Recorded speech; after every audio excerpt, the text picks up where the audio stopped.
നമസ്കാരം.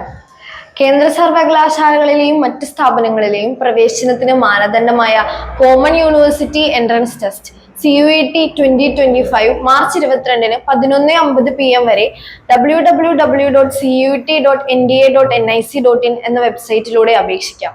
പരീക്ഷയുമായി ബന്ധപ്പെട്ട ഒട്ടേറെ സംശയങ്ങൾ വിദ്യാർത്ഥികൾ വാട്സാപ്പിലൂടെയും ഫോണുകളിലൂടെയും ചോദിച്ചു വരുന്നു. അതിനെല്ലാം ഉത്തരം ഈ വീഡിയോയിലൂടെ സുധീർ സാർ നൽകുന്നതാണ്. വീഡിയോ പൂർണ്ണമായും കാണുക. CUET UG പ്രവേശന പരീക്ഷയ്ക്ക് അപേക്ഷിക്കാനുള്ള യോഗ്യത എന്താണെന്ന് പറഞ്ഞു തരാം.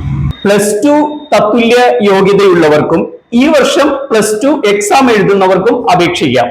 അതോടൊപ്പം തന്നെ 3 വർഷ ഡിപ്ലോമ യോഗ്യതയുള്ളവർക്കും അപേക്ഷിക്കാം. എങ്കിലും തങ്ങൾ തിരഞ്ഞെടുക്കുന്ന സ്ഥാപനം നിഷ്കർഷിക്കുന്ന യോഗ്യത നിബന്ധനകൾ പാലിക്കണം. ഈ ആളുകൾക്കാണ് അപേക്ഷിക്കാൻ കഴിയുന്നത്.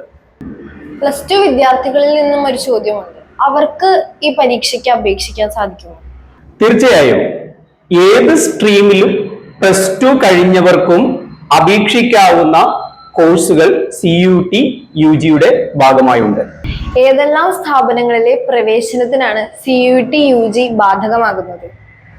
46-ലധികം കേന്ദ്ര സർവകലാശാലകൾ, 40-ലധികം സംസ്ഥാന സർവകലാശാലകൾ, അതേപോലെ 30ഓളം ഡീംഡ് ടു ബി യൂണിവേഴ്സിറ്റി കൽപ്പിത സർവകലാശാലകൾ, 160-ലധികം സ്വകാര്യ സർവകലാശാലകൾ, അതോടെ 10ഓളം ഗവൺമെന്റ് മറ്റു സ്ഥാപനങ്ങൾ.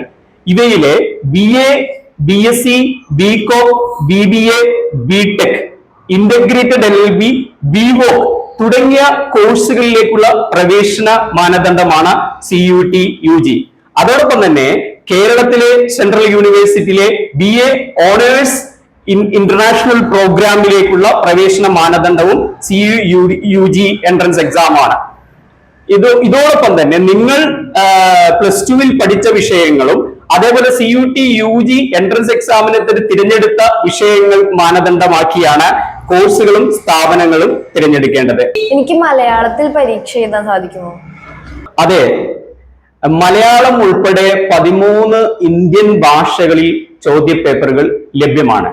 മലയാളത്തിൽ എഴുതണമെങ്കിൽ നിങ്ങൾ അപേക്ഷ സമർപ്പിക്കുമ്പോൾ തന്നെ അക്കാര്യം രേഖപ്പെടുത്തണം. CUET UG പ്രവേശന പരീക്ഷയിൽ യോഗ്യത നേടിയാൽ അഡ്മിഷൻ ഉറപ്പിക്കാമോ? ദേശീയ ടെസ്റ്റിംഗ് ഏജൻസി നടത്തുന്ന പരീക്ഷയുടെ സ്കോർ അനുസരിച്ച് ഉദ്ദേശിക്കുന്ന സ്ഥാപനങ്ങളിൽ വെവ്വേറെ അപേക്ഷ സമർപ്പിക്കണം. പിന്നീട് അഡ്മിഷൻ സംബന്ധിച്ചുള്ള ബാക്കി കാര്യങ്ങൾ എല്ലാം അതാത് സ്ഥാപനങ്ങളാണ് മേൽനോട്ടം വഹിക്കുക. നിങ്ങൾ അപേക്ഷിക്കുന്ന സ്ഥാപനങ്ങളുടെ വെബ്സൈറ്റ് പരിശോധിക്കാൻ മറക്കരുത്. പരീക്ഷ ഏത് ദിവസമാണ് നടക്കുന്നത്?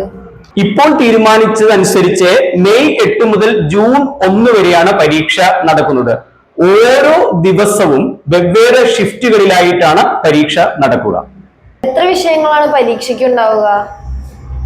CUET UG പരീക്ഷയ്ക്ക് 13 ഭാഷാ വിഷയങ്ങളും 23 ഡൊമൈൻ സ്പെസിഫിക് വിഷയങ്ങളും ഒരു ജനറൽ ആപ്റ്റിറ്റ്യൂഡ് ടെസ്റ്റിനുള്ള വിഷയങ്ങളും അടക്കം മൊത്തം 37 വിഷയങ്ങളാണ് ഉണ്ടാവുക. ഒരാൾക്ക് പരമാവധി 5 വിഷയങ്ങൾ തിരഞ്ഞെടുക്കാം. ഞാൻ +2-ന് പഠിച്ച എല്ലാ വിഷയങ്ങളും തിരഞ്ഞെടുക്കേണ്ടതുണ്ടോ? നിങ്ങൾ പഠിക്കാൻ ഉദ്ദേശിക്കുന്ന കോഴ്സും സ്ഥാപനത്തിന്റെയും അനുസരിച്ചാണ് വിഷയങ്ങൾ തിരഞ്ഞെടുക്കേണ്ടത്. നിങ്ങൾ ഏത് കോഴ്സാണ് തിരഞ്ഞെടുക്കുന്നത്, അതിനു വേണ്ട യോഗ്യതകൾ, നിങ്ങൾ CUET-ലെ വിഷയങ്ങൾ ഏതൊക്കെ തിരഞ്ഞെടുക്കണം എന്നതിനെ കുറിച്ചെല്ലാം www.cet.nda.nic.in എന്ന വെബ്സൈറ്റിൽ കൃത്യമായ വിവരങ്ങളുണ്ട്. സൈറ്റ് സന്ദർശിച്ച് ഡീറ്റെയിൽസ് മനസ്സിലാക്കുക. പരീക്ഷയുടെ അപേക്ഷ ഫീസ് എത്രയാണെന്ന്? ജനറൽ വിഭാഗത്തിന് 3 വിഷയങ്ങൾ വരെ എഴുതുന്നവർക്ക് 1000 രൂപ ഫീസും പിന്നീട് വരുന്ന ഓരോ അധിക വിഷയത്തിനും 400 രൂപ വീതം ഫീസ് അടക്കണം. SC ST OBC സംവരണ വിഭാഗങ്ങൾക്ക് ഇളവുകളുണ്ട്. വിദേശ കേന്ദ്രങ്ങൾ തിരഞ്ഞെടുക്കുന്നവർക്ക് ഫീസിൽ കൂടുതൽ അടയ്ക്കേണ്ടി വരും. CUET UG 2025-ലെ പരീക്ഷാ രീതി എങ്ങനെയാണെന്ന് വിശദീകരിക്കാമോ? കമ്പ്യൂട്ടർ അധിഷ്ഠിത പരീക്ഷയാണ് നടക്കുക. ഓരോ വിഷയത്തിനും 60 മിനിറ്റും ഒബ്ജക്റ്റീവ് രീതിയിലുള്ള 50 ചോദ്യങ്ങളുമാണ് ഉണ്ടാവുക. ഒരു ശരി ഉത്തരത്തിന് 5 മാർക്ക് ലഭ്യമാകും. ഉത്തരം തെറ്റിയാൽ ഒരു നെഗറ്റീവ് മാർക്ക് ഉണ്ടാകും. ഉത്തരം രേഖപ്പെടുത്തിയില്ലെങ്കിൽ മാർക്ക് ഒന്നും നഷ്ടമാകില്ല. പരീക്ഷയ്ക്ക് എന്തെല്ലാം പാഠഭാഗങ്ങളാണ് പഠിക്കേണ്ടത്? ഈ ഭാഷാ വിഷയങ്ങളുടെ സിലബസ് വെബ്സൈറ്റിൽ നൽകിയിട്ടുണ്ട്. ജനറൽ ആപ്റ്റിറ്റ്യൂഡ് ടെസ്റ്റിൽ general knowledge, current affairs, general mental ability, numerical ability, reasoning, logical and analytical reasoning, general science and എൻവയോൺമെന്റൽ ലിറ്ററസി എന്നീ വിഷയങ്ങളിൽ നിന്ന് ചോദ്യങ്ങൾ ഉണ്ടാകും. ഡൊമൈൻ സബ്ജക്ട് അല്ലെങ്കിൽ ഡൊമൈൻ വിഷയങ്ങൾക്ക് NCERT സിലബസ് നോക്കിയാൽ മതി. ഇപ്പൊ എന്റെ ഫ്രണ്ട് സൗദി അറേബ്യയിൽ റിയാദിലാണ്, അവൾക്ക് പരീക്ഷ എഴുതാൻ സാധിക്കുമോ? തീർച്ചയായിട്ടും.